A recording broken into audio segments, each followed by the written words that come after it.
Buenas tardes a todos y a todas. Gracias por venir al Club de Amigos de la UNESCO. Hoy tenemos el placer y el lujo de presentar un libro de la editorial Atrapasueños sobre apuntes sobre el movimiento obrero de Marcelino Camacho, y contamos con, yo creo que con dos de las personas más, iba a decir, las más adecuadas para presentarlos.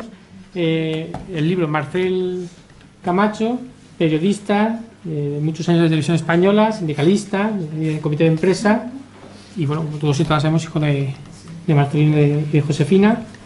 Y Manuel González, también periodista, también sindicalista, en este caso en el diario El País, también por muchos años, socio de esta casa, que también estuvo muchos años también aquí en junta directiva y en un montón de fregados de los años 80, 90 sobre todo. Sí. Y que además ha sido el editor, sino que ha revisado, digamos, bueno, que lo cuente luego él, digamos, la obra que hoy, el libro que hoy presentamos. La verdad es que es un lujo y un placer poder presentar este libro sobre Marcelino, o digamos escrito, digamos, de Marcelino.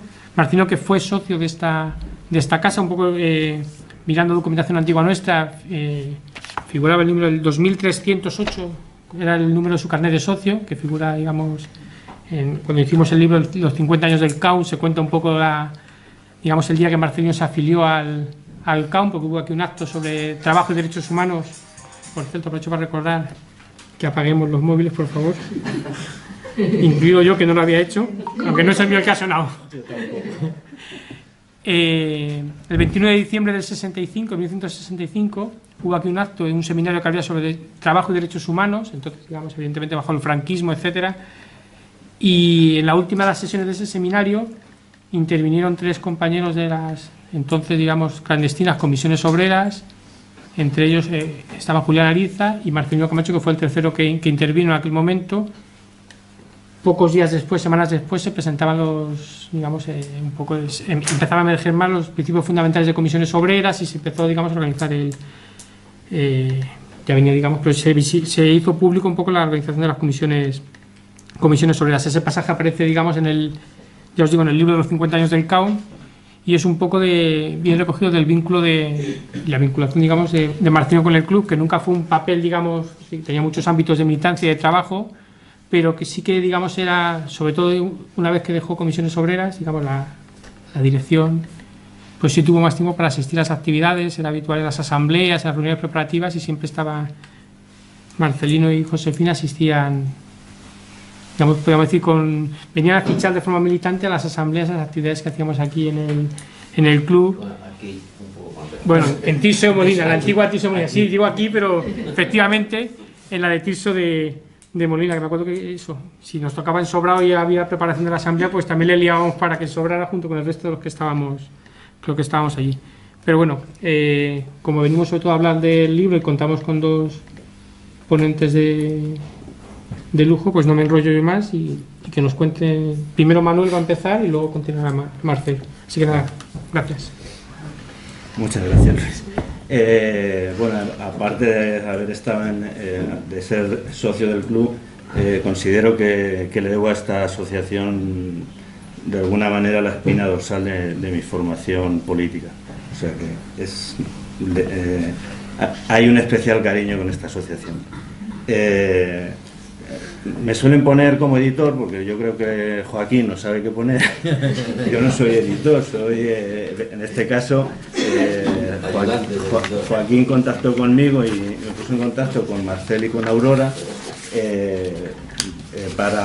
para ayudar a editar este libro. Entonces soy, digamos, ayudante de edición como mucho. El libro es una historia, más que unos apuntes. Yo considero que es una historia en toda regla del movimiento obrero. Voy a intentar centrarme en el contenido del libro, porque luego yo creo que Marcel nos puede enriquecer sobre otras facetas.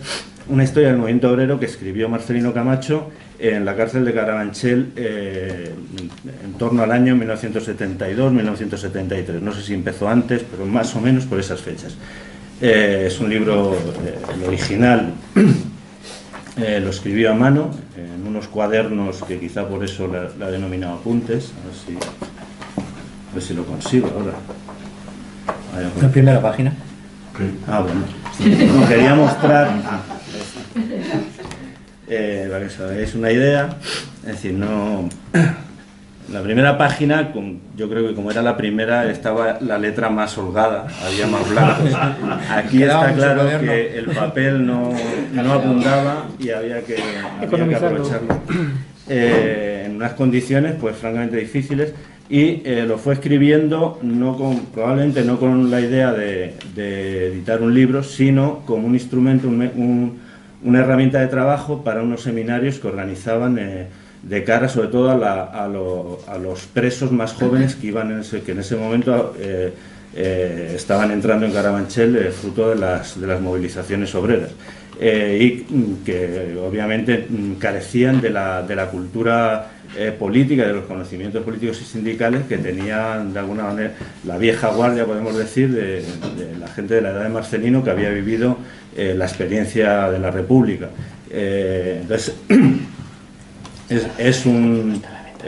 mí me parece una proeza que en esas condiciones hiciese este libro, porque no es para nada un panfleto, es un trabajo muy riguroso. Yo creo que se lo toma absolutamente en serio.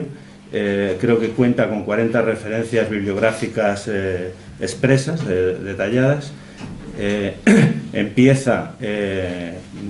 Pergeña una historia que se remonta al fuero juzgo de los visigodos, para que nos hagamos una idea.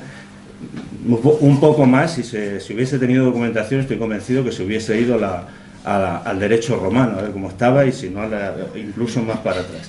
Pero el libro empieza ahí, en las leyes del fuero juzgo. Nos va contando cómo cada vez que se produce una concentración de trabajadores en una determinada zona de España, por ejemplo, en la Córdoba del siglo XI, automáticamente surgen las luchas, la confrontación de intereses. Nos habla de una historia preciosa a la punta en concreto del siglo XI, de una sublevación que se produce por parte de los artesanos cordobeses contra el Abderramán de turno, no me acuerdo el nombre, hablo de memoria. Cómo el nuevo Alcapoya les traiciona y se lo vuelven a cargar hasta que ponen a uno que realmente les da garantías de respetar lo que entiende que son sus derechos. Y cuento esto porque en todo momento nos va contando, no solo la peripecia del conflicto, sino el origen de ese conflicto. En todo momento está muy pendiente de cuál es la evolución, de qué es lo que come la gente, de cuáles son las fábricas que hay, los talleres que hay, cuántos talleres, por qué se produce en Córdoba. Nos cuenta pues eso, que ha habido una explosión de talleres, de lo mismo que en Toledo. Es decir, nos va llevando, enseñando pues que estos conflictos no surgen de la nada, sino que es, digamos, la matriz de ese conflicto está en esas condiciones objetivas, que es una frase tan manida, pero yo creo que tan de verdad, que cuando no existe pues es un poco tirar, no sé cómo se dice, no sé qué al sol, es hacer brindis al sol, ¿no? Y lo hace con una minuciosidad que ya quisiesen muchísimos historiadores, desde mi punto de vista. Ya sé que no soy quien para juzgarlo, pero he leído alguna que otra cosa, y para mí este trabajo no solo ha sido un trabajo, sino que ha sido un regalo, un enriquecimiento, porque yo, como ha dicho, soy sindicalista. No sé yo no sé muy bien, es algo que yo creo que es circunstancial el sindicalismo, pero bueno, no sé si me explico, y no quiero decir, yo he sido presidente del comité de empresa, he sido delegado sindical por comisiones obreras en el diario El País, creo que desde el año 93, igual me equivoco un año arriba abajo, antes del 94 seguro, hasta el 2019, que dejé el periódico. Del 2010 del 2009 al 2019 fui presidente del comité de empresa. Es decir, que no he escurrido el bulto sindical, pero yo creo que el sindicalismo, en mi caso, no es una profesión, mi profesión es periodista, y lo otro era mi herramienta de lucha de clase. La verdad, suena quizá un poco antiguo, pero es que es así, es que no hay otra. Entonces, bueno,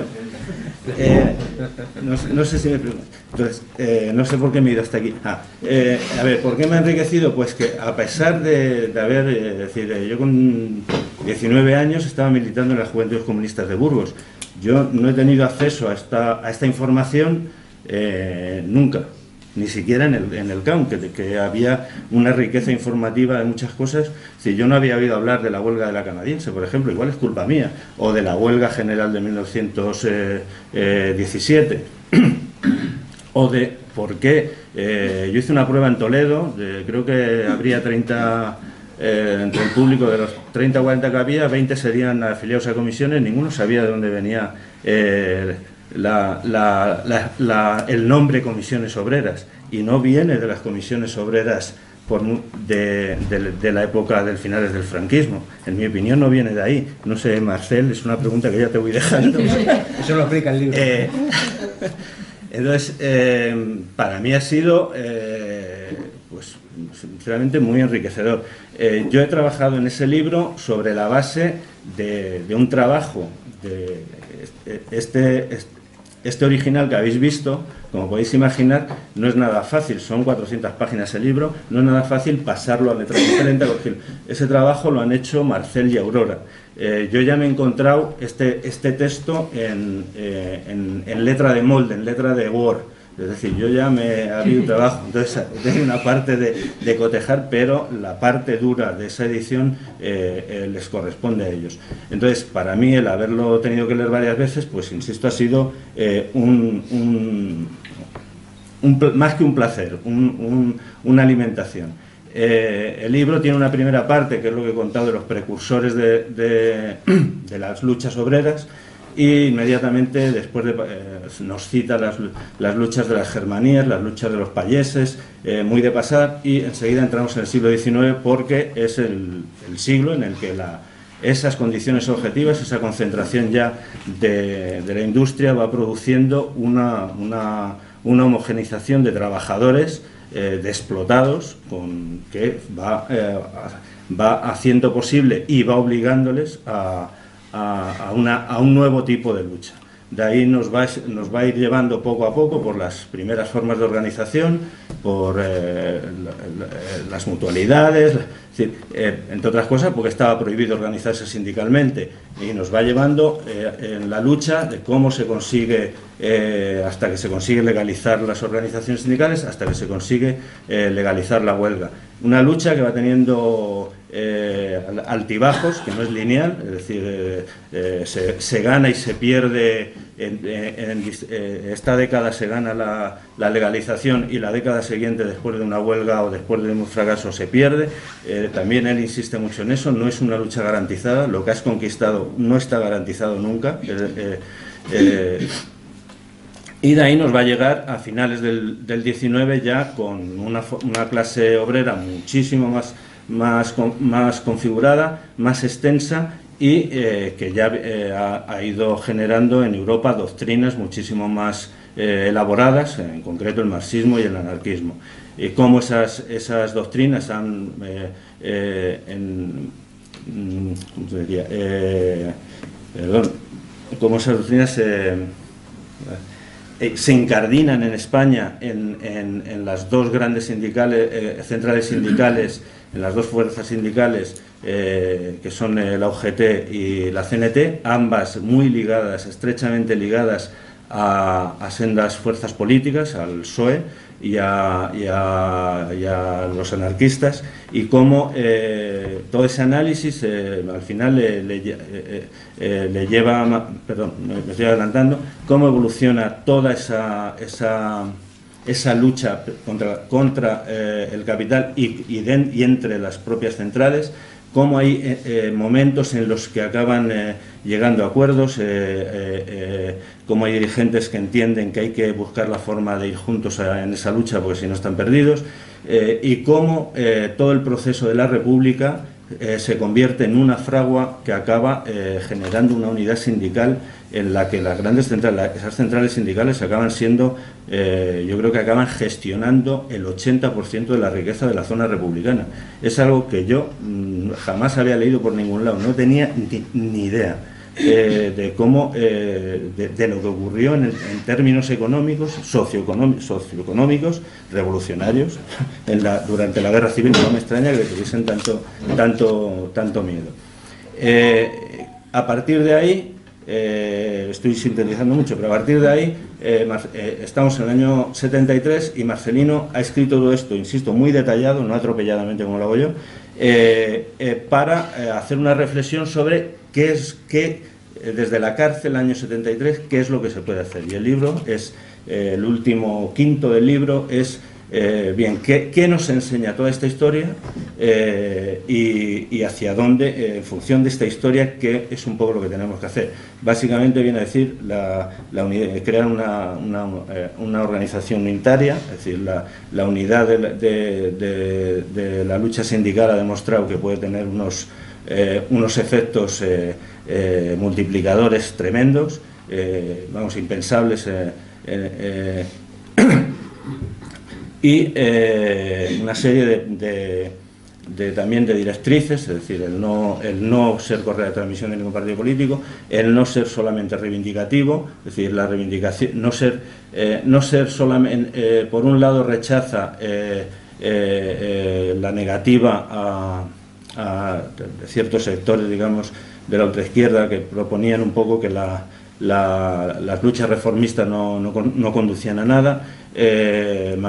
Por otro lado estaba el sindicalismo de las trade unions, que lo concibe únicamente como un sindicalismo de pequeñas concesiones, reformista, digamos, y entiende que tiene que haber que se tiene que apostar por un sindicalismo que combine, que convierta las reivindicaciones concretas en una proyección hacia una sociedad socialista, básicamente. Básicamente no, hacia una sociedad socialista. Yo no lo digo en el sentido de que sean fórmulas que tengamos que comulgar, pero creo que están muy desarrolladas y que permiten una reflexión que yo creo que nunca está de más. En ese momento se estaba pergeñando lo que iba a ser, ya se veía o se atisbaba la caída del franquismo, y es un momento en el que las cárceles están llenas de sindicalistas de comisiones obreras. UGT y CNT, que habían sido las grandes centrales sindicales hasta la República, se negaron a participar bajo la estructura un poco de los sindicatos verticales y se quedaron fuera, se quedaron las cúpulas clandestinas, pero sin conexión con la lucha sindical diaria. Entonces, de alguna manera, yo creo que la propuesta de Marcelino era un sindicato, eso Marcelo puede decir mejor, una especie de sindicalismo unitario en el que entrase todo el mundo, lo hacía desde la fuerza que le daba, que era en el sindicato. Yo creo que habla en un momento de que el 90% de los presos que entraban eran de comisiones obreras y de la gente que entraba en la cárcel. Entonces es un libro que tiene una finalidad, no es una historia para recrearse en ella, sino es una historia para aprender de ella, para debatirla, porque era para un seminario de debate, y para obtener de ellas unas lecciones, si se puede decir así. Y no sé si me enrollé mucho. Entonces, yo creo que todo esto, Marcel, que compartió celda siendo muy joven con Marcelino en Carabanchel y que vivió la situación de estos seminarios y ha vivido muchas otras cosas, obviamente, nos puede ilustrar mucho más y mucho mejor. Yo he intentado reflejar el contenido del libro, nada más.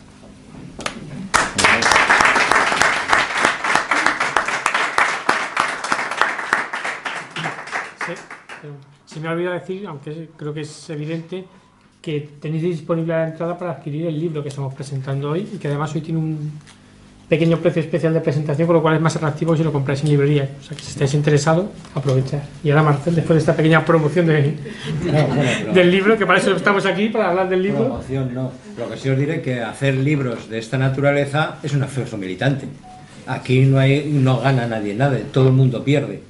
Si perdemos nosotros, porque no lo pagamos todo, porque las organizaciones no tienen nada, kilómetros para poderlo presentar, pierde el editor porque cada 12 meses se tiene que ir al paro porque no tiene dinero para seguir adelante, en fin, es así. Y lo que menos se vende en este país a todo el mundo le gusta leer mucha literatura, ¿de acuerdo? Pero leer cosas que hablan de contenidos y de análisis, eso no se vende ni de broma, ni entre la izquierda, o sea que os lo dejo ahí para que reflexionéis, porque realmente los caminos que transitamos son producto muchas veces de eso, de que tenemos muy poca formación. Mirad, que en el año 67, 68, en la cárcel de Carabanchel, 69, que es cuando yo estuve con mi padre en la cárcel de Carabanchel, siendo de 16 años, de instituto, de aquellas cosas que algunos de vosotros recordaréis, porque allí estábamos todos en las andadas y alguna vez te pillaban y ya que ibas, ¿no? Y entonces, afortunadamente, mi padre había entrado en el año 67, en el año 69 yo tenía 16 años y pasé nada más que 3 meses con una huelga de hambre y muchas cosas, porque en Carabanchel siempre se pillaba de todo. Y entonces, pero fueron mis 3 meses con mi padre en esos 10 años, ¿no? Mis 3 meses con mi padre eran carcelarios, ¿no? Entonces ahí aprendí muchísimo, entre otras cosas, esto. Yo sabía de los libros de estos cuadernos por aquellos meses, porque en aquellos meses, en el 69, ya había seminarios y ya se escribían. Bueno, en Carabanchel, los que habéis vivido alguna vez en Carabanchel o habéis pasado por allí, recordaréis que en Carabanchel había libros legales y libros ilegales. Los libros ilegales estaban todos transcritos a mano así. Había auténticos amanuenses, presos especializados en hacer letras así de chiquitita, que no en una cuartilla, sino en una octavilla, o sea, folio, ¿no? Cuartilla, octavilla. Ahí se metía letra pequeñita en los libros completos ilegales, y así podías ver allí que podías tener cosas de Lenin y cosas de... no se sabe por qué, pero estaban, ¿no? Por eso hay mucha documentación que hay aquí en el libro y que aparece reseñada, que es la copia de estos jesuitas encarcelados de Carabanchel que hacían... Yo siempre que veía esas películas y veía ahí ellos que no hacían más que copiar, pues me acordaba de Paulino y otros allí que no hacían más que copiar y copiar en la celda metidos, y hasta que este libro tiene 500 páginas, son 3 cuadernos completos escritos así, así y así, y de ese cuaderno, como hay 18 cuadernos de Marcelino, escritos, 18, este son 3 de esta materia, pero hay de economía, bueno, no solo se hacía el cuaderno, porque había borrones y luego había que pasarlo a limpio, porque otros lo tenían que leer, pero cuando dividen las celdas, cuando dividen en Carabanchel, o se va la gente a los penales, pues entonces resulta que yo cuando fui a la sexta, la mitad de los presos estaban en la tercera, y los peligrosos entendían a los mayores, ¿no? A los como mi padre. Yo cuando fui a la sexta tenía 16 años, todos los demás tenían pues del orden de 50, 40 y tantos y tal, eran mayorcísimos, eran los popes. Los popes en el sentido que se decía en aquella época, porque la dirección de la cárcel consideraba que estaba ideologizando a los que entraban, y cuando se dio cuenta de ese proceso de ideologización que se daba en la tercera a través de los seminarios, cogió y les separó. Esa fue la única razón, de que cuando yo fui a la sexta había 20 presos, 19, yo hice el 20, no había más. Los 400 o 500 y pico estaban en la tercera galería, y no nos podíamos ver de ninguna manera, ni siquiera coincidiendo en las comunicaciones. Entonces, el tema es que, claro, ellos escribían, y había que hacer copias, varias, para pasar a la tercera galería. En la tercera galería eran diferentes comunas. Los presos se organizaban tanto para la comida, como para tener dinero, como para que las familias, todas las comunicaciones y demás, y las actividades en comunas. Tú no podías dar un seminario a 100 personas, ¿vale? Entonces los seminarios tenían que ser, porque las celdas solo se cabía, eran, ya sabéis, no sé si algunos habéis tenido en la cabeza la celda, habéis visto alguna imagen, las celdas son como 4 metros por 3, así, la celda, que había 2 presos o 4 presos, en el caso de los políticos como máximo 2, en aquella época. Pero ahí se ponía una mesa en medio que era conquistada, o sea, a la dirección se le conquistaba el derecho de disponer de una celda para poder estudiar o leer o lo que fuera que no fuera en tu celda individual, ¿no? Entonces esas aulas podían caber entre 10, 12, 14. Bueno, pues imaginaros que cada seminario de esto, si quería atender a los que iban viniendo, tenía que haber 5, 6 o 7 en marcha al mismo tiempo. Y podían ser, yo los que conozco y los cuadernos que he tenido, yo por los que pasé, en ese periodo hice un seminario de filosofía marxista, que era la primera vez en mi vida que conocía filosofía marxista. Ese seminario de filosofía me lo dio Trinidad García Vidales, un trabajador de la construcción de Castilla-La Mancha. Unas manos así de gordas. Y yo estudiantillo de instituto, ¿no? Y entonces, claro, esto ya muy rojo me aprendió en esta historia porque uno nació en ello, ¿no? Pero de repente el marxismo me vio por un autodidacta que empezó a decirte, empezando por el materialismo histórico, que ya era difícil, que es donde viene todo esto. Y te empezaba a decir, a explicarte por qué los esclavos eran esclavos, y con una vozarrón, y entonces ya todos los esquemas se empiezan a hacer así, fluff, y empiezan a reconstituirte, ¿no? Culturalmente e ideológicamente. Te das cuenta de que la cultura no es patrimonio de las universidades, la cultura es fundamentalmente patrimonio de los trabajadores, ¿de acuerdo? Y eso es lo que se viene a deducir aquí. Cuando digo que la cultura es patrimonio de los trabajadores y que lo demás es un falsete, lo digo porque ellos solo contaron la vida de los faraones, de los reyes, de los grandes, nunca de los de abajo, ¿no? Nunca os habrán contado la historia de las pirámides hablando de los esclavos. Siempre os lo habrán contado hablando de los faraones. Bueno, pues toda la historia se desarrolla así, porque la historia la escribe el poder. Realmente el poder. Vamos. Y para ir a otros análisis hay que bucear ya de otra manera. Hay que aprender, reconvertirse, salir de las clases de instituto, como salíamos nosotros, y volver a empezar a reinterpretar todo. Bueno, esto es... El libro es materialismo histórico puro y duro. Es decir, cualquiera que haya empezado por ahí, y además en plan clasicón, en el sentido de que va, y para expresar y analizar la historia, tú lo que tienes que hacer es ver las condiciones objetivas, y a partir de las condiciones objetivas vas creando una explicación científica a lo que pasaba. El materialismo histórico no es nada más que observar la historia y darle una explicación racional, científica. No que sea la impuesta por el poder para mantener su dominación, sino que explique por qué, de dónde salen los beneficios, a dónde van, cómo se estructura, cuáles son los poderes, cuáles son las clases dominantes y cuáles son las clases que representan los intereses económicos en cada una de las épocas, ¿no? Eso es lo que hace el libro. Por eso el libro cuenta lo de que ganaban, cómo trabajaban, qué comían, o sea, todo eso, y entonces a partir de ahí uno entiende la historia de verdad. O sea, uno entiende la historia desde abajo, ¿no? Eso es lo que hace el libro, fundamentalmente, y luego el libro tiene otra faceta que para nosotros es muy importante, que es el que es un libro de los trabajadores del movimiento obrero, historia del movimiento obrero, que hay muchísimos, ¿no? Pero se hace desde los trabajadores, a ver si me entendéis, o sea, lo hace de la expresión de un trabajador autodidacta, pero es un trabajador, y más a más de colectivos que en la cárcel en realidad estaban debatiendo sobre esas cosas y estudiando, y de la expresión de todo eso salen muchas conclusiones. Las conclusiones en este libro están un poco esparramadas, ¿no? O sea, las va viendo por ahí,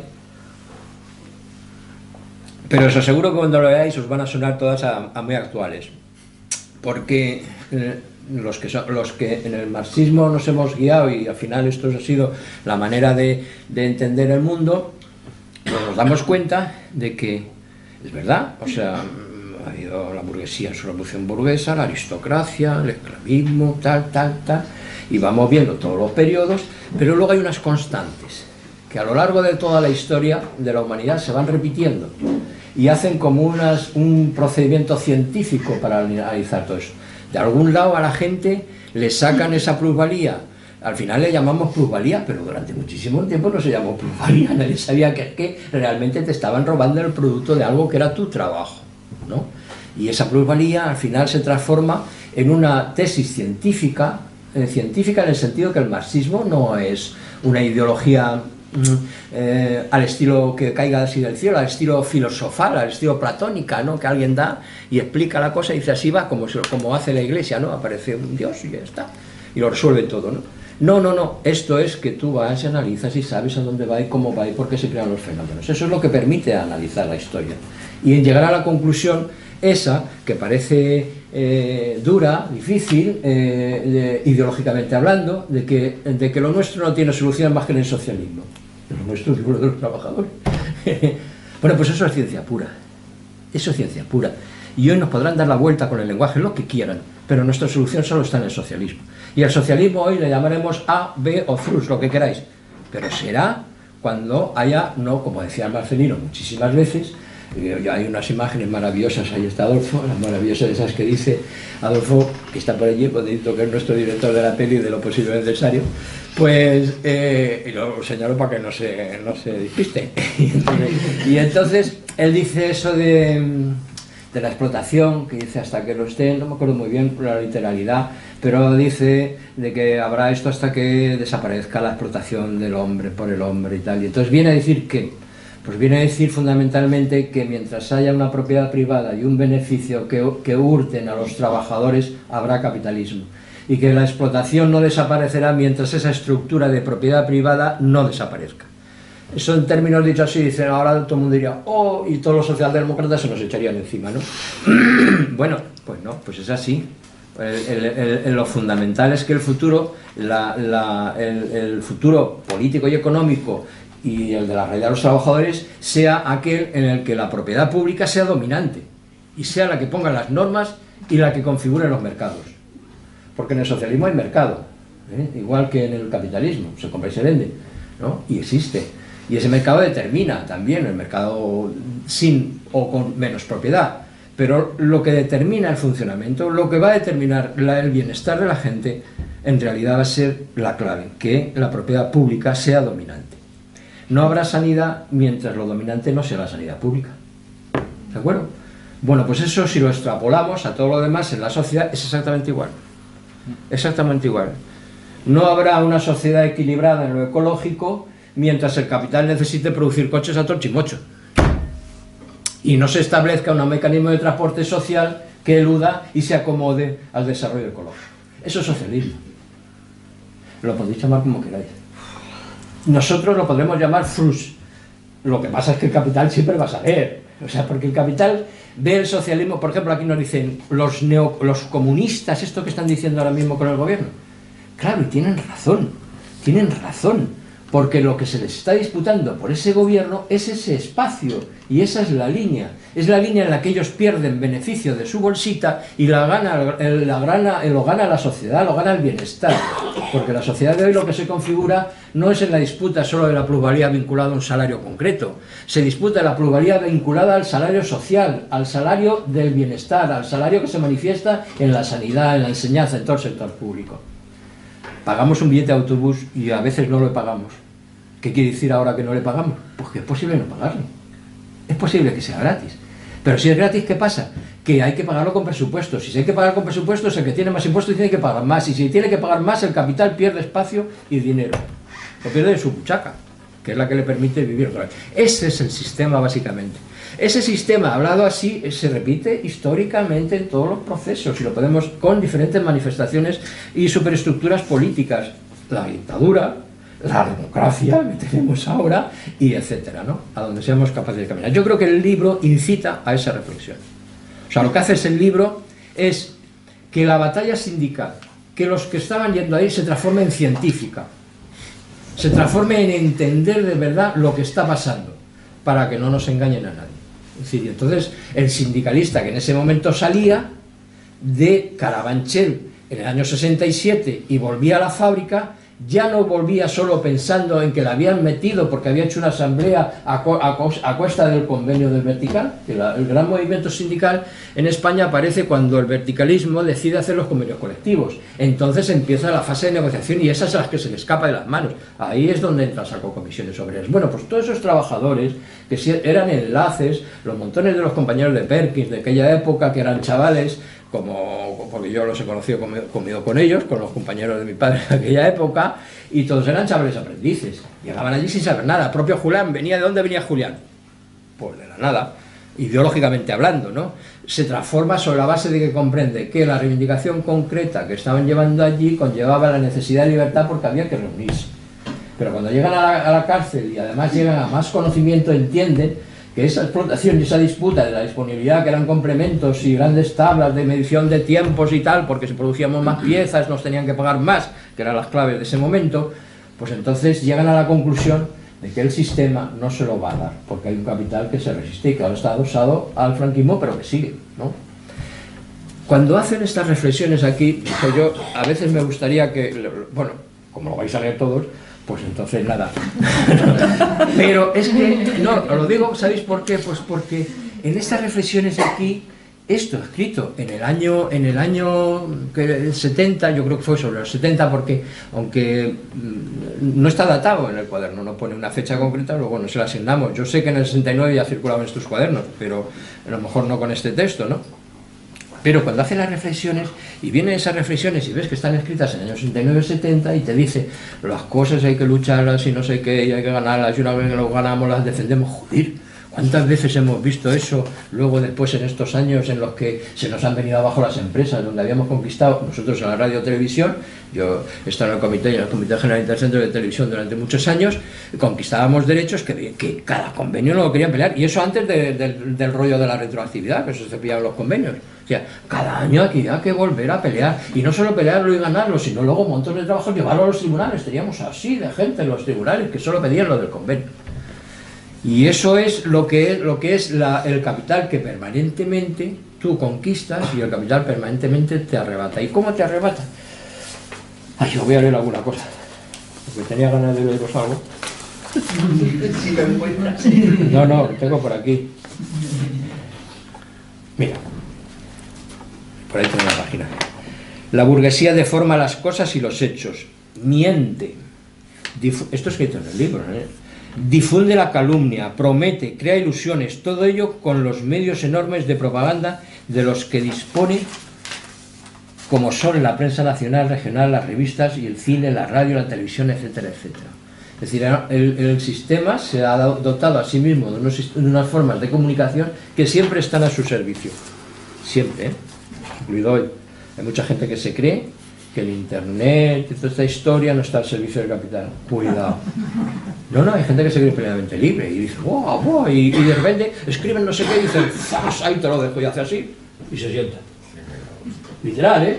Y eso se ha visto, lo hemos visto toda la vida, ¿eh? O sea, toda la vida te da una satisfacción personal de poder expresar tu rabia, tu conocimiento, tu lucha, pero la lucha no se expresa así. La lucha, para que sea eficaz, tiene que estar, como en el libro se dice, con formas de organización, de planificación y de tal.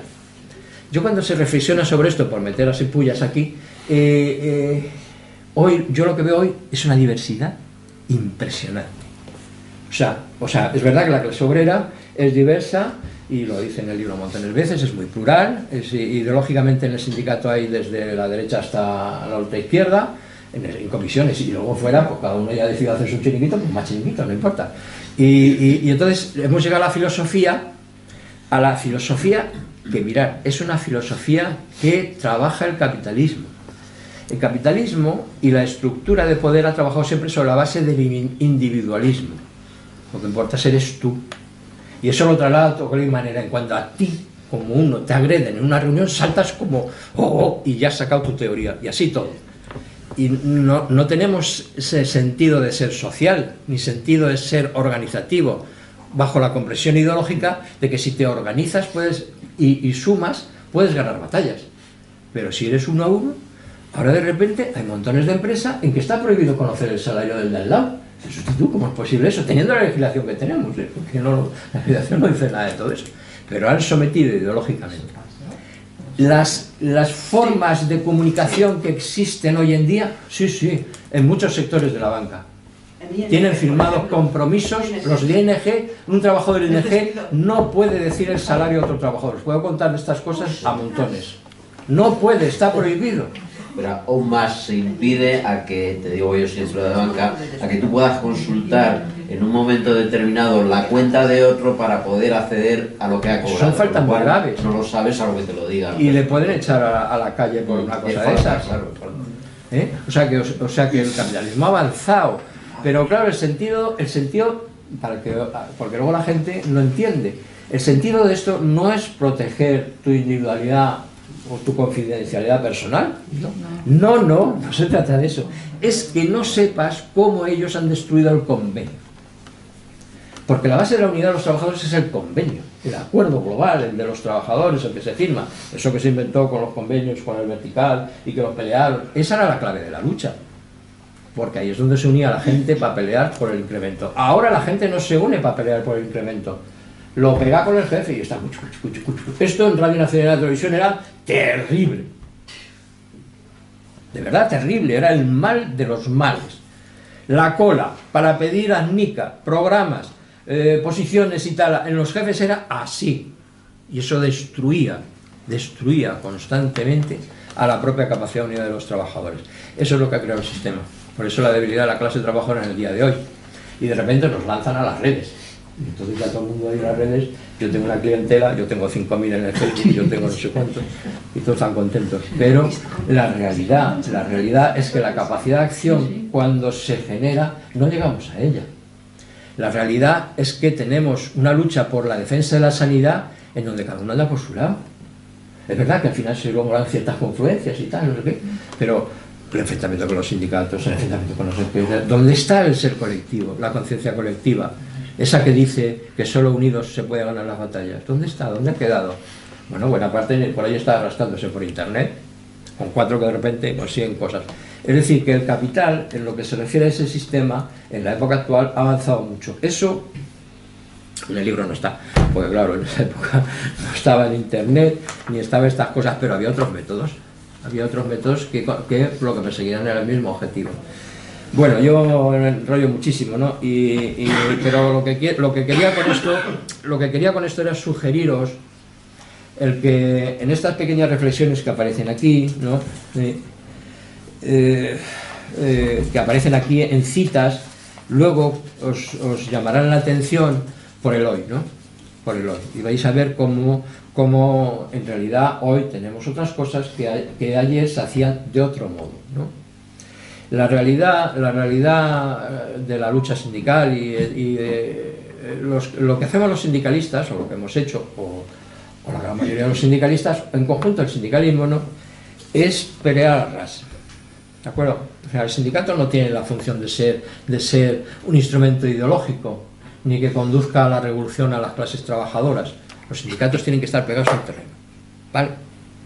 Los que conducen a la revolución y elevan la conciencia de los trabajadores son ya gente que aplica el materialismo histórico, que científicamente analiza y que lleva más allá de la reivindicación a un nivel en el que habla de los grandes obstáculos para conseguir esas reivindicaciones sociales y un bienestar, para que el hombre, por el hecho de nacer, pues tenga derecho a la vida, a la vivienda, a vivir dignamente, a la pensión. Todos esos objetivos, que él dice muchas veces, pues se obtienen sobre la base de que el sistema tiene que transformarse.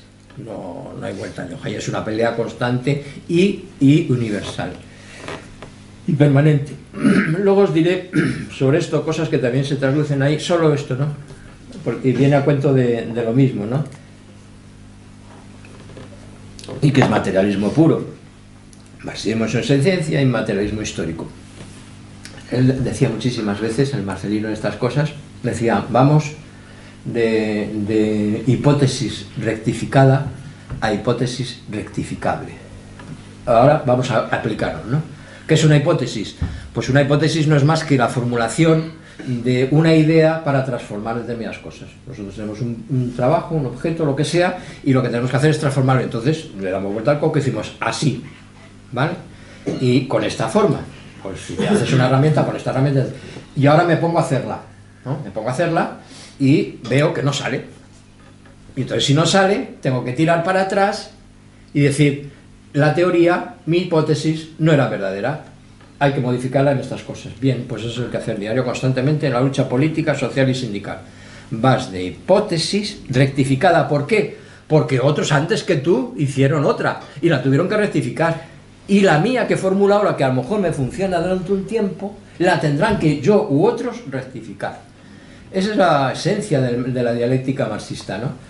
Y entonces está perfectamente reflejada, y por eso él habla del método científico. Él habla del método científico. El método científico reside no en que nosotros vayamos a hacer una huelga o una acción en un momento determinado, sino que al momento que lo hagamos entendamos que es el mejor método de conseguir y avanzar, y si no es bueno, a la siguiente tacada tendremos que rectificar, sin rasgarnos ninguna vestidura, sin expulsar a los que pensaban de otra manera, etcétera, etcétera, etcétera. Es decir, esa es la clave, y mientras la clave esa no se sostenga, pues vamos en una permanente desgaste de la clase trabajadora. El libro refleja muchos desgastes, grandes desgastes de la clase trabajadora. Por ejemplo, con el anarquismo, con el socialismo, con la propia socialdemocracia. Es decir, lo refleja cómo la clase trabajadora ha invertido. Cuando yo digo desgastes, no estoy hablando de desgastes de muertos y muertos, de gente que ha dejado la vida en eso, ¿no? Y ha dejado la vida en un error dialéctico. Luego para nosotros avanzar supone mucho más que el formular. A mí me pasa, recuerdo una vez en una manifestación por la Gran Vía, yo he saltado, estaban los guardias pegando, y lo que teníamos nosotros en aquella época, pues no tan allá, ya mayorcitos, o sea, que no creáis, pero claro, te quedan cosas, y de repente a por los guardias. Y me voy solo por los guardias. Y dice, me ha pasado muchas veces, ¿no? Porque te lleva, y claro, ¿qué ha pasado? Marcel, te has equivocado. Ellos son más que tú, te van a zurrar y te van a meter en el furgón. Y no has hecho nada, porque los de atrás han salido corriendo en la otra dirección, como la película de Charlotte, ¿sabéis? Aquella que va Charlotte y cree que lleva todo detrás, y de repente está. Pues pasa así de vez. Eso es un error. Entonces se puede cometer, pero lo que yo la veo es sacar esa. Pero cuando yo la saca, lo que no puedo hacer es volverme hacia atrás a los que se habían largado para allá, que estaba yo solo gritando, y decirle, hijos de puta, cabrones, y ahora me apunto a otro partido. ¿Te das cuenta? Como en el símil de la cuestión, lo que uno se da cuenta es de que la diversidad es muy grande, la lucha es muy larga, y tenemos que partir en mi opinión, que es lo que hace el libro, analizar todo eso. Fijaros que analiza todo eso y no pone caldo a nadie, ¿eh? De los que hay aquí, a todos les saca su valor y su experiencia positiva. Cuando analiza el anarquismo, dice las cosas positivas que tuvo el anarquismo. Recordar que Comisiones Obreras heredó muchas de las formas de actuación del anarquismo en España, ¿eh? La forma asamblearia, entre otras, ¿no? Es decir, muchas. ¿Por qué? Porque había que extraer lo más positivo, lo que era útil para la lucha, en realidad. Es decir, y entonces eso él lo hacía. ¿Por qué? ¿Por qué lo hacía? Porque tenía ese método. Porque la lucha, seguramente, toda la gente, esa gente que vivió en situaciones tan difíciles y tan duras de la guerra civil, en donde todo fueron derrotas y dejarlo todo allí, y durante muchos años, y luego cárceles, campos de concentración, le había enseñado en la práctica que vencer no era eso, sino que vencer era una cosa en la que había que ir avanzando, y que la cosa tenía su tiempo. Bueno, pues ya veis que yo tengo un rollo enorme, y entonces pues nada, pero a mí sí me gustaría que esas cosas. Bueno, os voy a decir otra cosa para ver si entramos en conversación. La metodología, saltando en cosas de las que no habla el libro, ¿no? O sea, en el libro hemos tenido un modo de producción que lo podemos contemplar hasta el año 75-76, donde todavía seguimos conservando las grandes empresas, donde muchos trabajadores se reúnen en la fábrica. Yo he hecho muchas asambleas de esas en la empresa. Nosotros en la empresa de Adolfo hemos tenido asambleas de 2 a 3.000 trabajadores, hemos tenido de todo. Pero también he tenido de 30 trabajadores, ¿eh? En procesos donde había 8.000 o 9.000 trabajadores en mi centro, ¿eh? Entonces, eso era una desolación. ¿Qué ha pasado? Pues que todas esas empresas se han desaparecido. O sea, la estructura, o sea, el sindicalismo hoy se asienta en unas bases de acción y movilización muy distintas a entonces. ¿Por qué? 40%, bueno, en muchas empresas el 40% de los trabajadores teletrabajando, todo el mundo no quiere más que teletrabajar ahora mismo, porque todo el mundo quiere estar en su casa. Y entonces dice, bueno, vale, los demás están allí, pero están mucho menos, entonces están salas vacías, ya no es posible, la gente se conecta incluso dentro de la empresa por el ordenador, se manda su mensaje, ¿no? Ya no hablan, tampoco, no hay café, porque el café te han mandado a tomar por culo, y al fumar se fumaba afuera, nada. Como que es una asamblea, y ¿dónde quién va? No va nadie. Eso me ha pasado a mí también, y nosotros hemos vivido en ese proceso, ¿no? Y entonces, bueno, ¿cómo trabaja el sindicalista? Aquel sindicalista que se subía en la mesa, en los comedores, o donde fuera, y lanzaba un meeting y allí hacía la asamblea. ¿Cómo te vas a subir a la mesa si no hay nadie? ¿Eh? ¿Qué hace el sindicalista en el momento de hoy? ¿Alguien resuelve todo esto? No es fácil criticar a los sindicatos cuando tienen que trabajar con esa herramienta, porque nos han cambiado el sitio. Entonces hay que comprender las dificultades objetivas y la situación nueva para formular salidas a la nueva situación.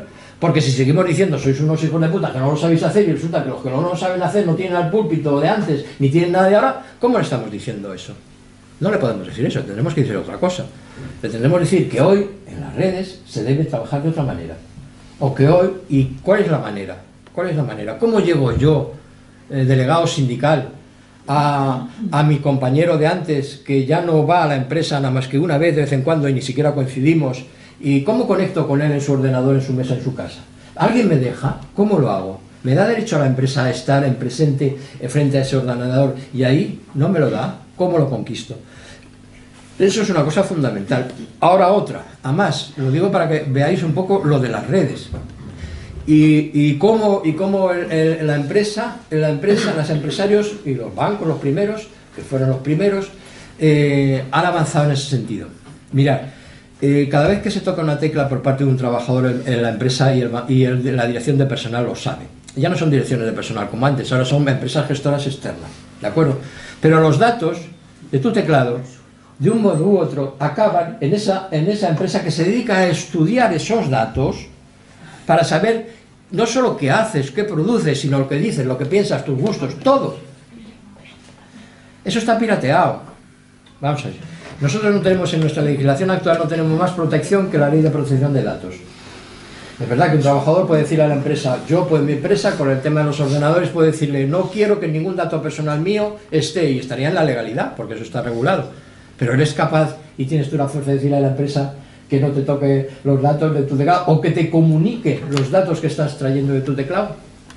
No la tienes, porque estás aislado. Luego tú tragas y hacer como todos en internet, acepto, y cada vez que aceptas te están dando una cantidad de hostias del copón. Eso en el seno de la empresa. Bueno, cuando estas empresas que están estudiando estos datos, los metadatos empresariales y de trabajadores, lo que están haciendo es una selección de cómo se comporta la gente, qué aspiraciones tienes, con quién se relaciona. Mirad, un trabajador que manda muchos mensajes a un delegado sindical, ¡pum!, sello. Está hecho. Luego, ¿cómo tienes que hacer? Joder, si estamos peor que en el franquismo, ¿nos vamos a tener que ver en la clandestinidad con el delegado sindical? ¿Entendéis por dónde va toda la historia y la persecución? ¿Dónde está el punto de referencia de la lucha sindical en estos momentos?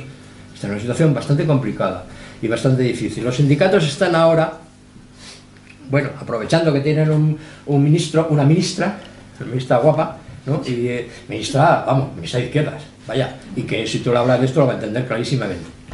Es intentando negociar toda la cosa de los metadatos en el seno de las empresas. Pero eso va a pegar cuando eso esté, que ya hay cosas en algunos países, como en Francia, hay alguna legislación sobre este tema. Poca, pero cuando eso esté sobre la mesa, pues imagináis que no quieren ni acercarse a firmar el salario mínimo, ¿qué van a decir? ¿Qué luchas habrá que hacer para poder preservar la actividad de los trabajadores respecto a todo esto? Y la libertad de los trabajadores. Y más a más os diré, ¿qué cantidad de conciencia habrá que derrochar sobre esos trabajadores para que asuman que a pesar de todo eso tienen que pelearlo? Porque la precariedad ha avanzado tanto en las empresas que es muy fácil echar a la gente. Y os hablo de empresas gordas.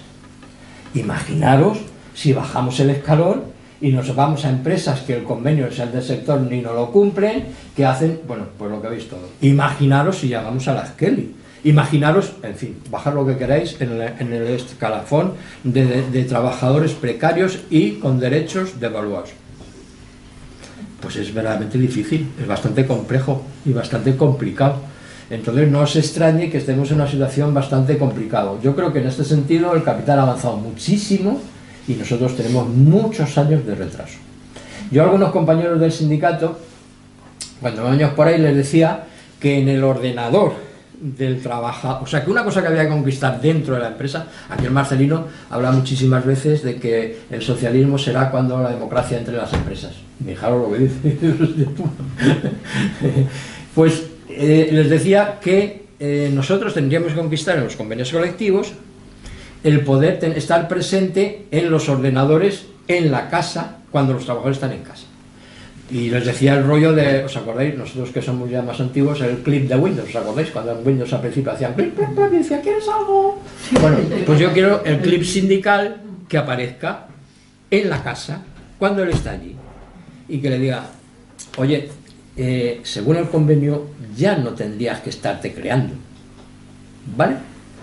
Y así, o si te creas te lo están pagando, porque por teclear esto te deberían pagar. Solo eso, solo para que el trabajador se sienta que en su casa, al lado de él, están muchos trabajadores organizados ¿Qué es lo que representa y debe representar el delegado sindical? El representante de los trabajadores, el sindicalista. Debe estar ahí para decirle ¿por qué debe estar ahí como estábamos antes presentes? No sé si vosotros habréis hecho ese trabajo, supongo que sí, los que hayáis sido, supongo que Manuel, que te bajas a la redacción y te bajas allí a decir, oye, chato, vamos a hablar, ¿no? Entonces, hay dos cosas. Primero, te puede no escuchar y no entenderte, pero lo que él siente cuando está ahí tú al lado es que están los compañeros de algún modo ahí. Ojo, que estás ahí. Y eso da fuerza, da confianza. Cuando llega la hora de salir a la calle, él sabe que hay gente que está ahí. Lo que se jode es cuando ve que no están, claro. Pero ahora mismo en la casa, por eso termino, en su casa trabajando, sin aparecer el clip, sin nada de nada, el sindicato no está. Simplemente no está. Y esa deriva es muy peligrosa, entendiendo que cada vez hay más gente trabajando en esas condiciones, en solateras en su casa. Yo tengo a mi hija en Lovaina trabajando en su casa sola, en una empresa belga, que los belgas son muy racionales y tal, y con muy pocos derechos, por eso lo que ella va contando, y su empresa, 50 y tantos trabajadores, ya están, pues eso, un local demasiado grande. Nos vamos a mudar, es la siguiente extensión, nos vamos a mudar a un local más pequeño, porque claro, gasta mucho el local porque los trabajadores ya no van allí.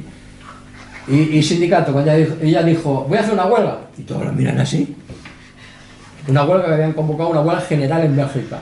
Una españolita de a pie haciendo una huelga general en Bélgica, ¿no? Y dice, tengo derecho, a ver si alguien le podía contestar. Y los otros la miran así. Claro, han llevado a todos a ese territorio. Y la incógnita y el sindicato tienen que dar respuesta a esta. Igual que ellos, en su momento, con las comisiones obreras, dieron respuesta a cómo luchar bajo el franquismo. Es igual. Para eso hay que innovar, hay que pegarse, hay que darle vueltas y no hay que dividirse tanto, pensando que la batalla es difícil, más difícil era la guerra. Entonces yo quiero decir que claro, a mí me sorprende mucho eso, sobre todo, y él lo dice mucho aquí, de que haya flores por todos los lados, cuando el enemigo es uno solo. Parece realmente terrible. Yo hablo del sindicalismo, o sea, no hablo ya de las opciones políticas, que eso ya podríamos hablar lo que sea. Hablo de la acción básica sindical, esa que tal. Porque el sindicato, para unos y para otros, hay que decirlos, que es la estructura en la que se organizan los trabajadores, que es la única capaz de hacer transformaciones sociales de verdad. ¿Vale? La democracia formal nos sirve hasta donde nos sirve, y los gobiernos nos sirven hasta donde nos sirven. ¿Y veremos pasar este gobierno? Porque lo veremos pasar, está claro, porque si no lo viéramos pasar, haríamos la revolución, y alguna vez ganará la derecha, en la otra, en esta o en la siguiente. Algo a lo que el PSOE se acostumbró, rotar, ¿no? Rotar. Bueno, cuando vengan los después nos quitan lo que hemos ganado. Y otra vez igual. Y otra vez igual para la siguiente generación. A través de un salto enorme tecnológico que les mande todos a la mierda. Porque el capital se va a avanzar. Tener en cuenta... Joder, tu me enrollo. Tener en cuenta... Sí, espera, termino. Tener en cuenta que el capital, o sea, en la transformación del modo de producción, estas que estamos viendo es con la tecnología y tal, el que tiene en sus manos la capacidad de transformar el modo de producción es el capital. Y transformando el modo de producción cambia la capacidad de organizarse y las formas de organizarse y las formas de luchar, todo. Nos pone de patitas en la calle. Y nos deja de patitas en la calle 10 años hasta que nosotros nos incorporamos de nuevo a luchar dentro de ese nuevo modo. Hasta que nos incorporemos a luchar dentro del modo de las redes que tenemos actualmente y trabajar en su casa, ¿cuánto tiempo va a pasar? Bueno, pues mientras te pasa ese tiempo, ellos van a hacer el negocio. Y nos han vuelto para atrás. Habrá que negociar nuevas leyes, nuevos convenios, no es todo. Y ese es el sistema que ellos tienen. ¿Cómo salimos de ese sistema? Esa es la clave, ¿no? ¿Cómo salimos de ese sistema y le ponemos freno a ese sistema? Bueno, pues eso es lo que tiene... Los sindicatos lo que hacen es luchar por mejorar y conservar las condiciones. La política lo que tiene que hacer, en general, más allá de ganar elecciones, es conquistar espacios que el bienestar sea una cosa estructural. Y cada vez esa capacidad de estar ahí sea la que... Y luego dar mucha conciencia. Yo creo que todo esto con conocimiento se avanzaría bastante. Es decir, los seminarios de Carabanchel, habría que recomendar por ahí, venga, venimos al seminario de Carabanchel, venimos a una celda. ¿Qué tal?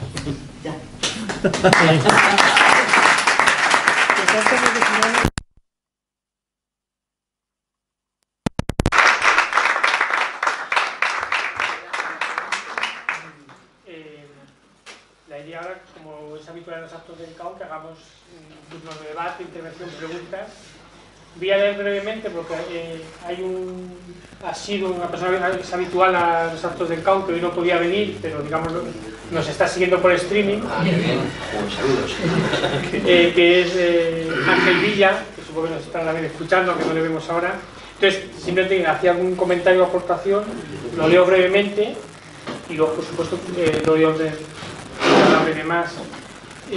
Comenta Ángel: conozco bien la trayectoria de Marcelino Camacho.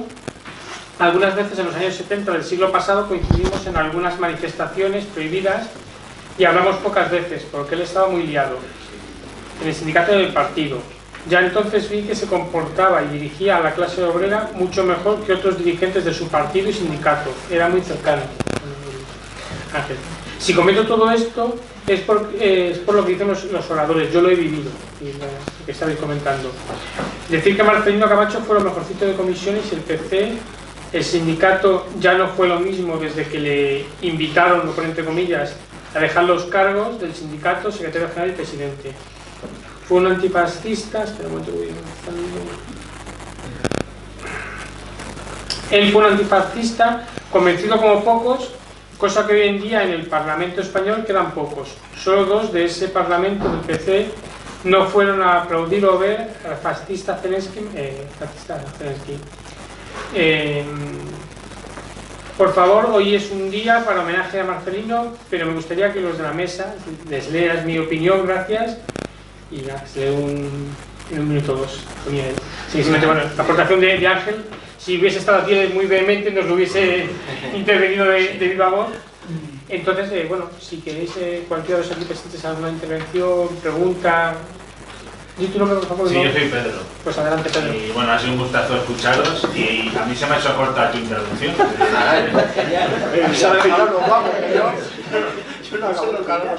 Soy sincero, bueno, por ir al grano, a mí una cosa que me llama mucho la atención y me parece una circunstancia muy trágica es la siguiente. Este libro, digamos que es una prueba del amor que se tenía por el estudio, por la formación, por la cultura, el movimiento obrero, ¿no? Y yo siempre recuerdo que, si no me equivoco, en España y seguramente en otros países, los pioneros del movimiento obrero muchas veces venían del mundo de las artes gráficas por la sencilla razón de que eran de los pocos que sabían leer y podían acceder a la cultura política y a la cultura en general, ¿no? Y todo ese esfuerzo de estudio militante en las cárceles franquistas me parece heroico y bueno, de una fecundidad que no se ve en las universidades españolas desde hace mucho tiempo, por desgracia, ¿no? Y por una parte considero esto y por otra parte considero el panorama actual, ¿no? En el sentido de que, por ejemplo, los 40 libros que aparecen en la bibliografía, pues para que Marcelino y sus compañeros accedieran a ellos, seguramente pasaban las de Caín. A día de hoy, cualquiera de nosotros, cualquier persona, podría acceder a ellos muy fácilmente, yendo a una biblioteca y de manera gratuita. Pero no se hace, no se hace. Y al final acabas viendo que, a lo mejor es una conclusión ingenua por mi parte, que el neoliberalismo ha sido más eficaz para eliminar la conciencia de clase que el franquismo, porque ahí vosotros estabais sometidos a una censura brutal pero muy tosca, ¿no? O sea, el enemigo estaba claro y definido y lo que teníais que hacer también, aunque era una circunstancia exterior, estaba muy claro y definido, que era estudiar, formaros para capacitaros en la lucha y no quedaros en una soñación, sino ser eficaces en la lucha. Pero eso ahora, esa noción se ha perdido por completo y la idea de leer un libro político, incluso la gente militante, es que se te quedan mirando como, series de Netflix, las que quieras, pero leer un libro y un libro comprometido como este, por ejemplo, o sea, a mí me han llegado a decir que eso ya es muy antiguo, que es de la época del libro. Y ya lo dejo, no sé nada. O sea, a mí esto me lo dijo, por ejemplo, el hijo de un librero de estos que traían literatura marxista de contrabando de Francia a España, y llegaba a la conclusión de que ahora luchar era más difícil porque el enemigo está metido en la conciencia, o sea, porque los barrotes y el verdugo lo ves ante ti, son un enemigo claro y definido, pero ahora nos han sometido a la conciencia y el enemigo ha conseguido que pensemos en los términos que a él le interesan, que usemos el lenguaje que a él le interesa, ¿no? cuando se ha normalizado la expresión mercado de trabajo, que se utiliza con carácter general, estás asumiendo una filosofía de la vida, porque estás asumiendo que el trabajador es un producto del mercado. Y estos libros son los que nos hablarían de todo eso, pero a día de hoy, por desgracia, ver a alguien leyendo un libro en el metro es como ver un infibérico. Hombre, históricamente la cultura nunca estuvo entre los trabajadores o los esclavos, en fin, nunca. Sí, pero la generación de tu padre, por ejemplo, sí, pero la cultura fue patrimonio de las clases elevadas, las clases aristocráticas, siempre ha estado ahí. La cultura fue una conquista por parte de los trabajadores. De hecho, una de las características de la República es esa, porque por fin, en los periodos más o menos o más acá, por fin el Estado republicano se encargaba de la extensión de la cultura.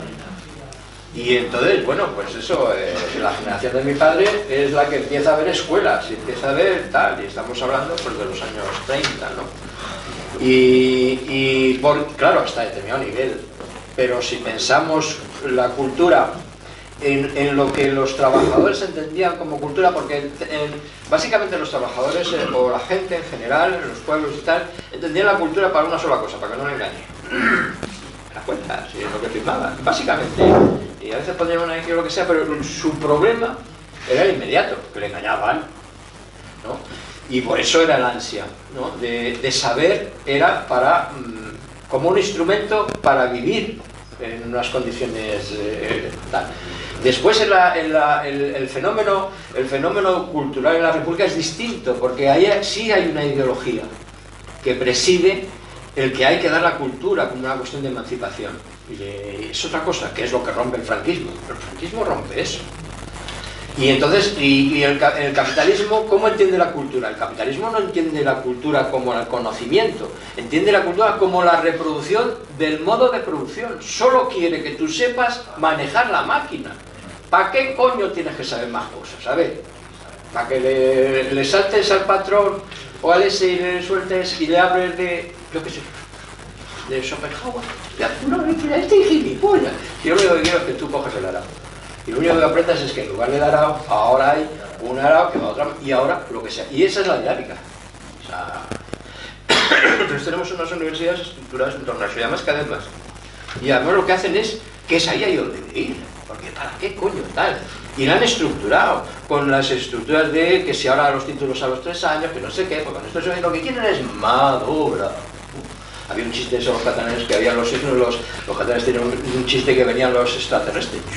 Sí, ¿Te acuerdas del chiste ese? ¿Te acuerdas del chiste de mínimo yo? Sí, sí, ese. Sí. ¡Madura! Decía, y lo decía así, claro, decía, y el otro, el obrero que se va con los extraterrestres, dice, si vayan mejor.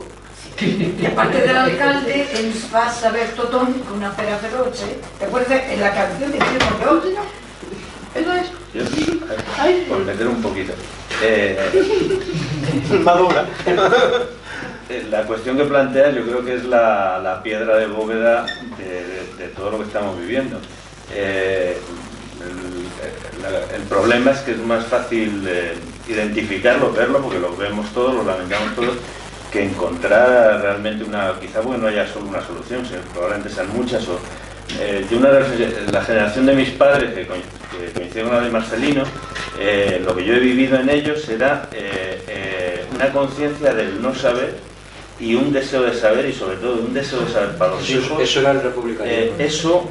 Porque, en mi opinión, ha desaparecido en la generación que ahora tiene 40 años. De 40 años para abajo, yo siento igual es que como ya me he hecho mayor, me atribuyo, veo, no sé, lo veo, no, pero tengo esa sensación. Soy de esa generación y estoy de acuerdo. Acordaros de María Luisa Suárez, que venían, esa generación de gente que venía de ese espíritu, de esas cosas que eran una masa de conocimiento andante, de la institución, sí, en la institución, que era eso, él y ¿cómo se llamaba? Montañón, el marido, la persona. Es solo una referencia para esa reflexión, porque yo creo que esa es la batalla cultural que se puede decir. Para mí es la parte de las claves de los problemas que vivimos. Que en el fondo es la batalla ideológica. Sí, hoy yo tengo la sensación de que las nuevas generaciones tienen tal avalancha de información, más que información es entretenimiento, pero es información difícil de digerir, sinceramente si estás pendiente de ello, que es como un aplastamiento lo que padecen, lo que padecemos, perdón. Hay una... En el año 47 se puso en marcha por parte del gobierno de Truman una operación secreta, un proyecto secreto. No tengo aquí, hay un libro que lo explica muy bien que se llama La CIA y la Guerra Fría Cultural. Sí. Es un libro que debería leer todo el mundo o no leer, porque la verdad es que terminas el libro y te pones a temblar. Porque realmente las ideas que yo tengo en mi cerebro, ¿de dónde proceden? ¿Obedecen a una realidad, por más que haya reflexión? ¿O en qué medida forman parte de un proceso, con ese proyecto que se aprueba en el año 47 y que ha continuado, se descubrió, se hizo público en el año 70 y pico? Es uno de los proyectos al que Estados Unidos le ha metido más dinero a lo largo de la historia. Afecta a prácticamente todos los medios de comunicación, fundaciones, televisiones, cine, todo lo que sea comunicación, ¿vale? Es curioso porque había una parte secreta de ese programa y hace poco lo sacó Mundo Obrero, porque se ha desclasificado, no porque hayan tenido un espía allí dentro, pero nadie estaba pendiente de ello. Y una parte de la argumentación por la uno de los primeros frases que argumenta la necesidad de ese programa es: hasta ahora hemos pensado que la gente, que estaba bien que la gente tuviese la cabeza vacía, más o menos lo que necesitamos es que la tenga llena. Pero llenarse a nosotros. Claro. Y son los que la frase de ese libro, la sana forma de vivir la vida individualista americana. Es decir, una asociación de vecinos, una asociación de José padres... Ramón Ariño, compañero del periódico, también luchador sindical, periodista también. Es decir, una asociación de padres, una asociación de vecinos, cualquier cosa que sea colectiva es ya un peligro importante para nosotros, porque eso es la semilla del comunismo. Es decir, nosotros somos individuos y tenemos libertades. Y hemos tenido la primera constitución democrática que todavía sigue vigente 200 años después. Pero como individuos, la palabra sana, forma individualista de vida americana, eso es lo que pretendía ese programa. Y era un programa inteligentísimo, organizado por chicos millonarios, hijos de banqueros, que habían estudiado en las mejores universidades americanas. Y dijeron: ¿cómo tenemos que luchar contra el comunismo? Con las ideas. Ahí va a ser la batalla. Inclusive especificaban país por país. Por ejemplo, en países que eran de izquierdas, después de la Segunda Guerra Mundial, como Francia o Italia, dice: aquí no podemos ser de derechas, porque la mayoría de la gente es de izquierdas. Pero entonces aquí, en estos países, lo que tenemos que hacer es apoyar a los socialistas. Porque una vez que ya hayamos evitado a los comunistas, ya los socialistas es muy fácil que los empujemos al centro y a la derecha. En otros países que eran de derechas, dicen: no, aquí apoyamos a la derecha. Pero en los países de izquierdas, como Francia y Italia, se trata de desprestigiar a los comunistas y apoyar a los socialistas. Una vez que ya estén los socialistas y los comunistas no dicen nada, ya iremos empujando hacia la derecha. Y eso en Estados Unidos se vive. Cuando en el país cambiamos de las máquinas de escribir a los ordenadores, yo que era del comité de empresa, fuimos a ver periódicos americanos que ya habían cambiado la máquina de escribir por el ordenador. Y en uno de ellos, el Newsday de Nueva York, por cierto, la sociedad americana, muy democrática, nos recibió el director de un par de periódicos. Aquí era imposible ir al país y que te recibiera Cerviano. Era impensable. Entonces, en Estados Unidos te recibía el director de un periódico, simplemente con llamar el anterior. Es decir, que la sociedad americana, a nivel individual, es democrática. Y entonces me acuerdo ahí en el Newsday, porque es que a mí esta anécdota me abrió los ojos. Después de que nos explicaran los ordenadores, lo que significaban el modo de producción de cambio, que los periodistas tenían que asumir varios trabajos más que antes eran de los talleres, y claro, se perdían en los talleres de cada 10 puestos de trabajo, 8, porque el periodista con el ordenador asumía toda la cadena de trabajo. Y esto te lo vendían como libertad. Es decir, que a ti te daban 42 líneas y ya eran 42 líneas. Que 42 líneas no son ni 41 ni 43, son 42. Y tú ya hacías todo el trabajo que antes hacían 7 u 8 personas. De las muchas cosas interesantes que se han dicho aquí, claro, el capital se apropia no solo de la plusvalía, sino se apropia de la productividad. Porque antes de los ordenadores, y el mundo está cambiando muy deprisa y cada vez más, ahora ya estamos entrando en la inteligencia artificial y en el metaverso, que es que tu teléfono móvil, el que ya tienes en el bolsillo, con las búsquedas que tú has hecho en los últimos 5 años, que él se acuerda de todo, porque tiene más memoria que tú, vas a ver casi decidir mejor que tú lo que tienes que votar. Porque sabe más y además tú te engañas. Tú te engañas porque tú... hay cosas de ti mismo que tú no te gustan, pero el ordenador lo tiene todo registrado. Entonces el que maneja la información y maneja...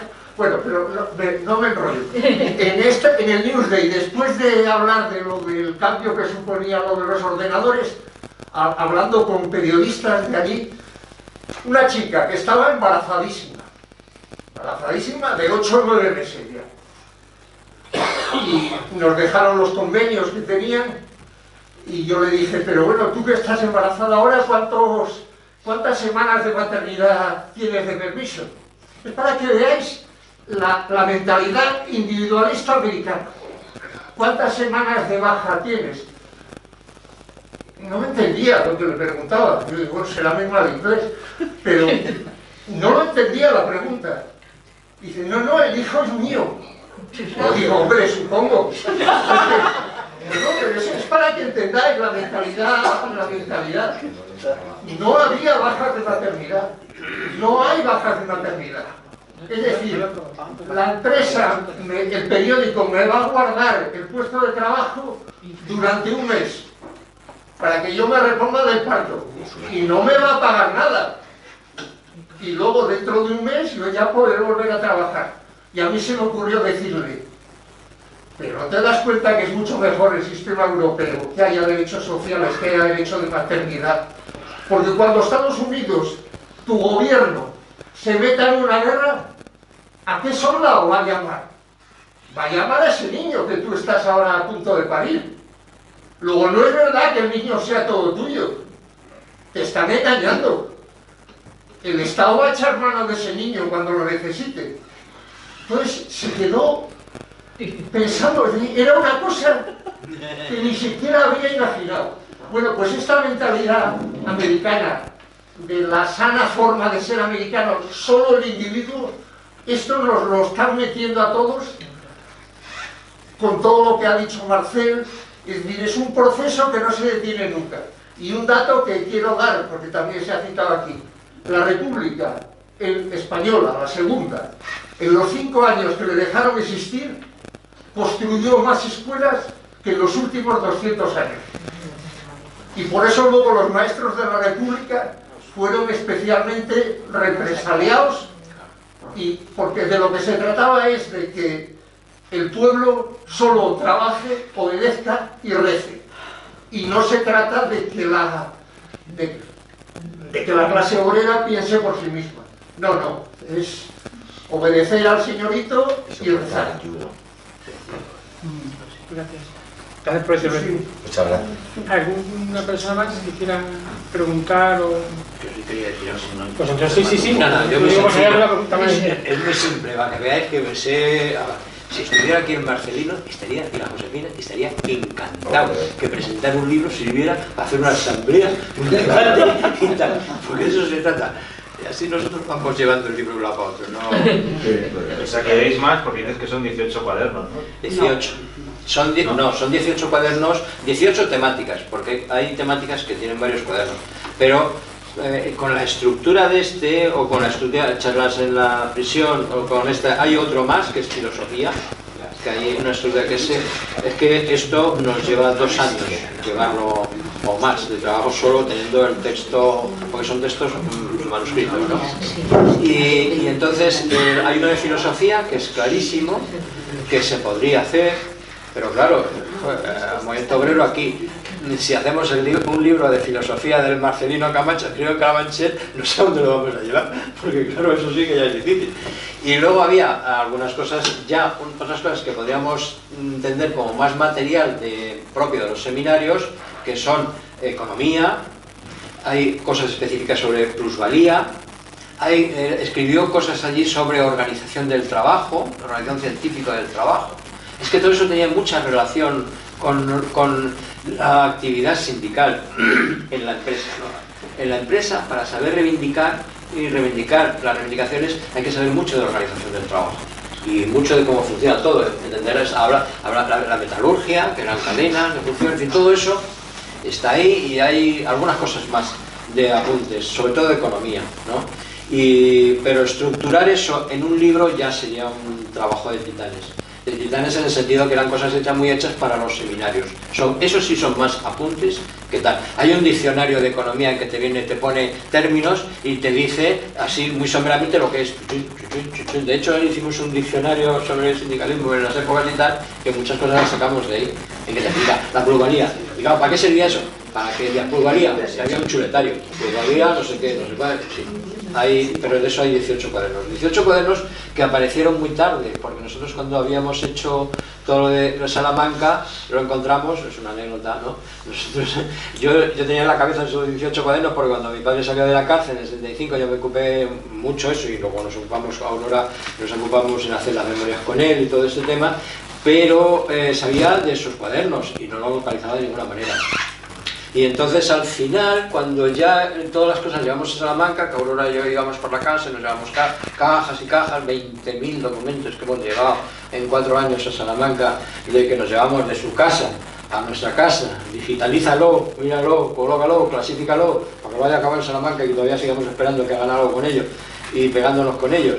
Bueno, pues de todo ese trabajo que hay ahí, pues resulta que al final nosotros había cajones, muchos cajones ahí en la casa, no sé si alguna vez habéis visto la imagen de trabajo de mi padre era un especie de pachito así chiquitito, muy metidito ahí, y le sobrepasaban los papeles porque tenía la costumbre en el último periodo de cada uno que venía le daba una fotocopia de su artículo, entonces tenía así, una cosa terrible de distinguir entre las copias y los originales. Bueno, pues lleno de cajones, ya teníamos todo, ya habíamos acabado con todos los papeles, no nos quedaba nada. Y había un cajón lleno de facturas de bancos. Y nosotros dijimos, esos son facturas de bancos. Buah, y nada, no hicimos ni puto caso. Y cuando llegamos y quitamos la factura debajo de toda la factura de banco estaban los cuadernos. ¿En serio? Claro, que tú vas allí y te encuentras esa negrita tan impresionante que sabes que nada más mirarlo, y si lo quieres realmente ver cada papel de todo eso y sacarlo y sacar lo que vale, sabíamos que lo que nos quedaba eran años de trabajo.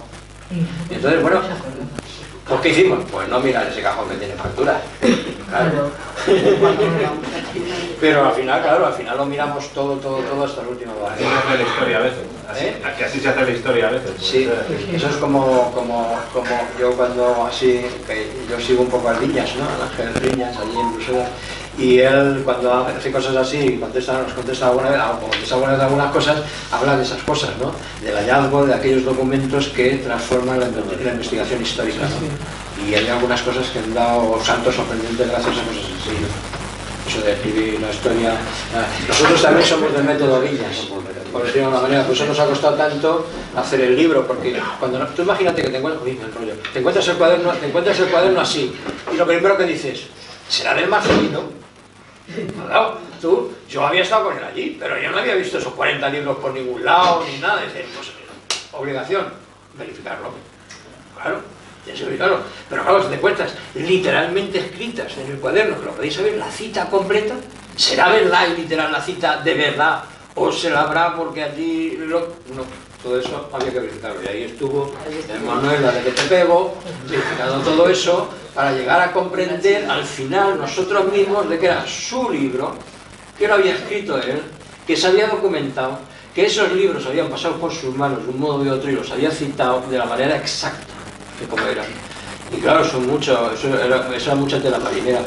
Nosotros teníamos una guía sobre ese... Joder, me voy a enrollar. Teníamos una guía que ha sido un trabajo también muy apasionante en ese sentido. Teníamos una guía de los libros, porque mi padre, los libros que circulaban se llevaban a la cárcel, ¿de acuerdo? O sea, no estaban en la biblioteca de la cárcel, se los teníamos que pasar a la familia. Y entonces los libros los buscábamos, los que eran legales, los ilegales ya tenían otra ruta. Pero los legales pasaban por ventanilla, esos los tenía que pasar, se los quedaban. ¿Qué pasaba? Que los libros aumentan. Y él los devolvía. Cuando los devolvía, ¿cómo nos llegaban los libros? A Josefina Samper, que le paso todos esos datos, cada uno de esos papelillos, que ya sabéis, por triplicado, los tenemos. Y hemos pasado por todos ellos y los hemos digitalizado.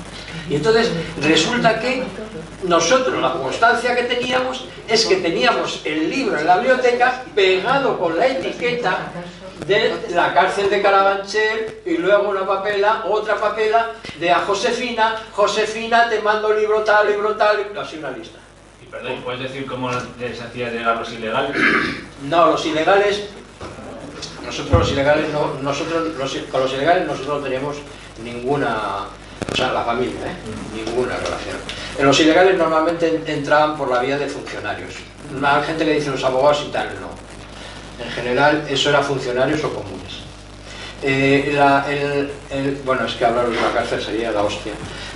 La cárcel es otro mundo, ¿no? Bueno, y claro, hay gente que ha pasado por los penales y conoce los penales. Los penales no son iguales que la cárcel de Carabanchel. Carabanchel era una macro cárcel, donde había comercio de todo. Carabanchel era la hostia. En el sentido de que había tráfico, así como podía haber tráfico de drogas, de sexo y de todo en Carabanchel, había tráfico de todo lo demás.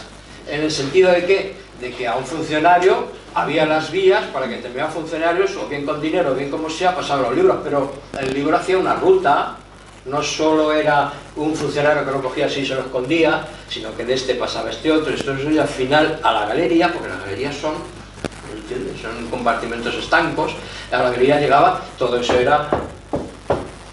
En la cárcel se pagaba, ¿sabéis una de las cosas con que se pagaba en la cárcel? ¿Cómo? Con vino. ¿Con vino? En Carabanchel.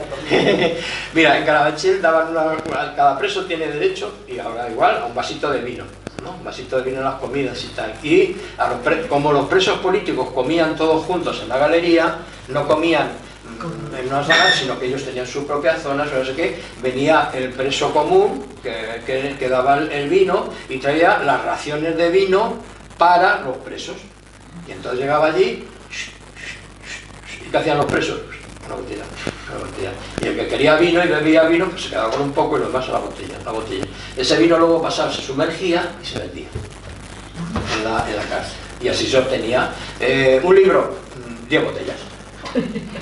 O sea, así se hacía, porque el Carabanchel pequeño eran unos cartoncillos así que ponían una peseta, 25 pesetas, que eso se compraba en el economato. El economato era legal, lo demás era ilegal. Y ahí se podían comprar muchas cosas, revistas que nos pasaban, no sé qué, en fin. Bueno, y vamos, los presos básicamente eran libros, revistas y periódicos fundamentalmente, porque había periódicos, se pasaban algunos periódicos, pero no todos.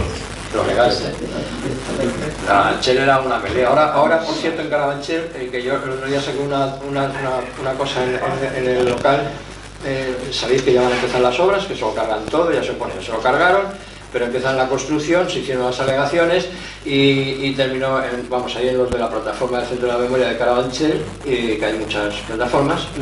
Entonces se estaba en la fase de pedir el Centro de la Memoria, o sea, un Centro de la Memoria, que lo destruyeron todo. Bueno, Carabanchel, cuando lo destruyeron, lo laminaron.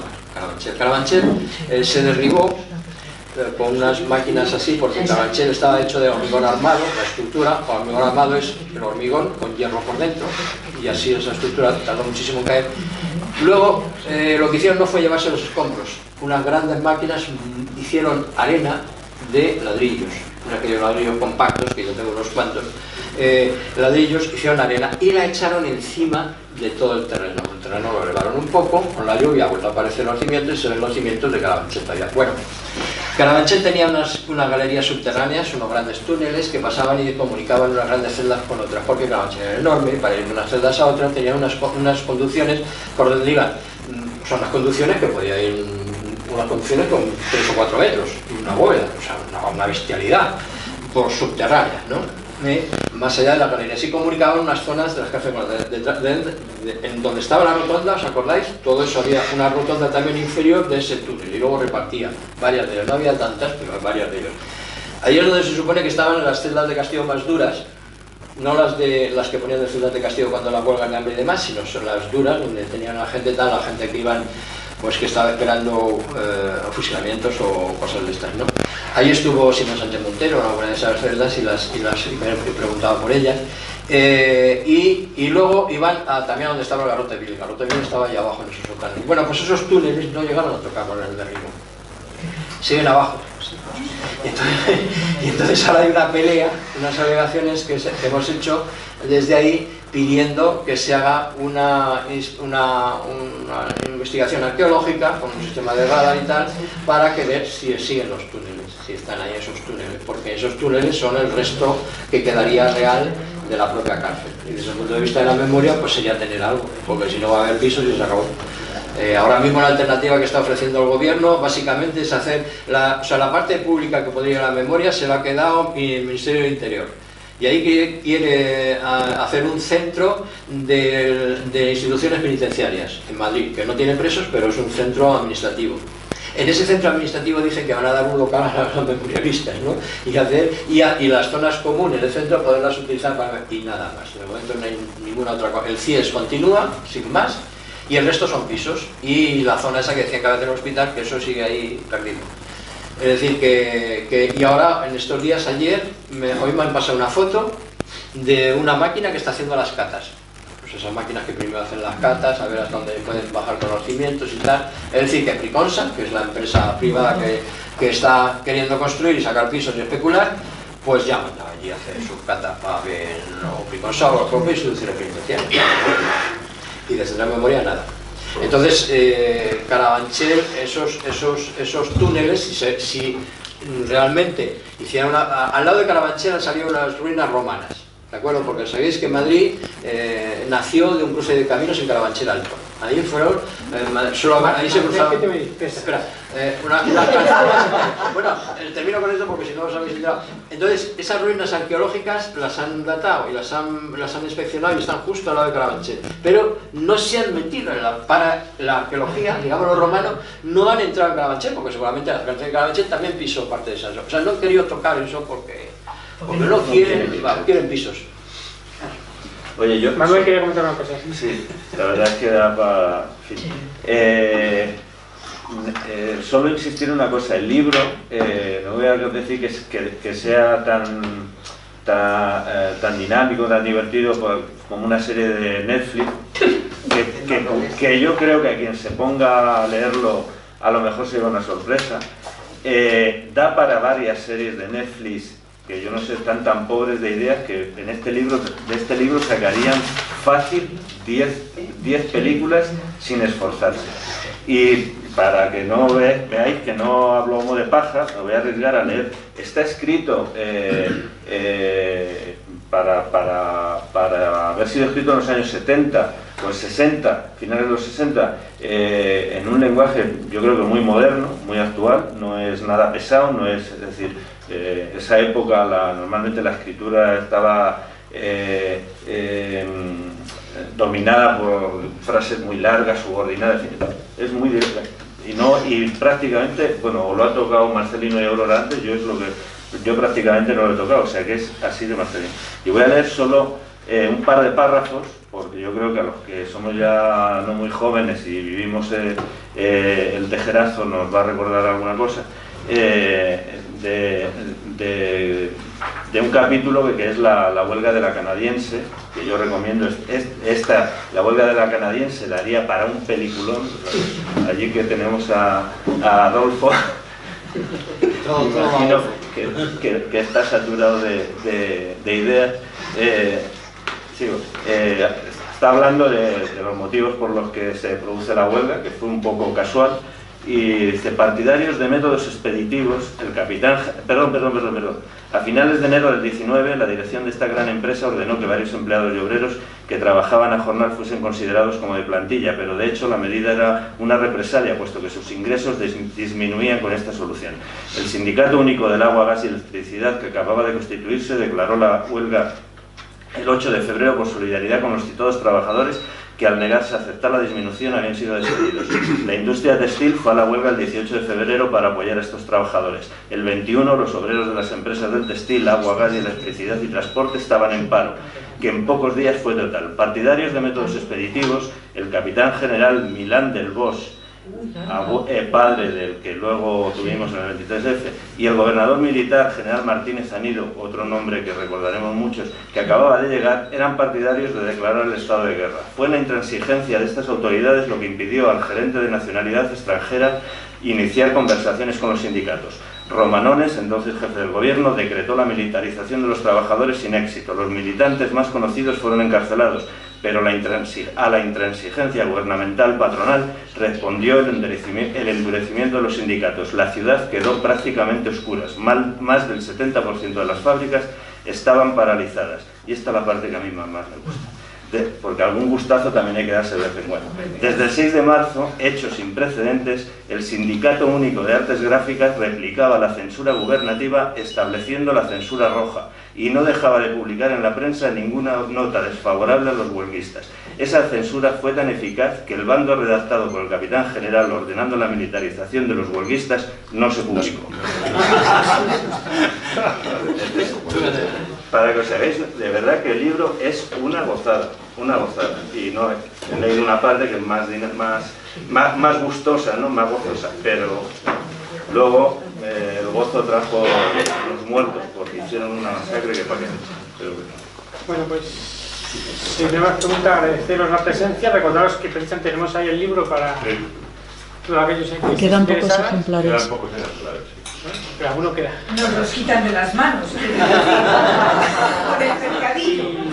Agradecemos vuestra presencia y buenas noches.